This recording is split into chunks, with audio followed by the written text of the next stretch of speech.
What will happen if a cell has no permeability?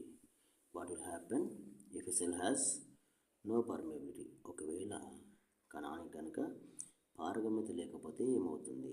ఒకవేళ కణానికి పారగమ్యత లేకపోతే ఏమవుతుంది? Substances cannot enter or leave, life process would stop. If a cell doesn't have permeability, then the substances are unable to enter or leave the cell. That's why the life process will stop. They stop functioning. Life process will stop functioning.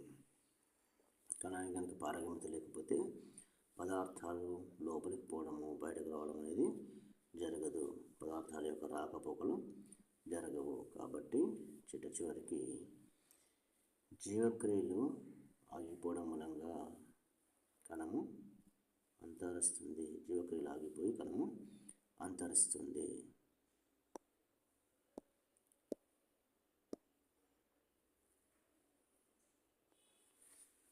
Give an example of diffusion in daily life. Give an example of diffusion in daily life. Give an example of diffusion in daily life.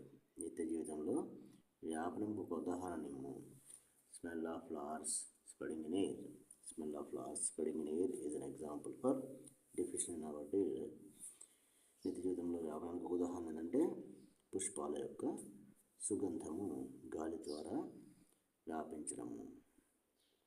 పుష్పాల యొక్క సుగంధము గాలి ద్వారా ఒక ప్రాంతం నుంచి మరో ప్రాంతానికి వ్యాప్తి చెందడము వ్యాపనానికి ఒక మంచి ఉదాహరణగా చెప్పుకోవచ్చు.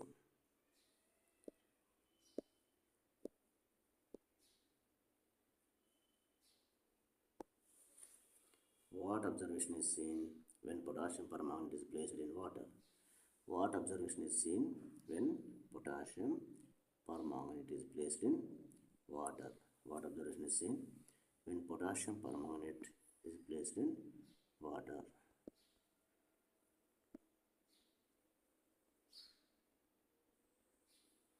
నీటి లోపల పొటాషియం పర్మాంగనేట్ స్ఫటికాలను వేసినట్లయితే మనకు ఏమి పరిశీలిస్తాము? నీటిలో పొటాషియం పర్మాంగనేట్ స్ఫటికాలను వేసినా మనం ఏమి పరిశీలిస్తాము? The color spreads gradually throughout the water. The color spreads gradually throughout the water. ఆ పొటాషియం పర్మాంగనేట్ స్ఫటికాల యొక్క రంగు ఆ పాత్రలో ఉన్న నీరంతా వ్యాపిస్తుంది. దీనికి ప్రధానమైన కారణము డిఫ్యూషన్. దీనికి కారణం ఏంటంటే diffusion. Due to diffusion, the color spreads throughout the water in that vessel.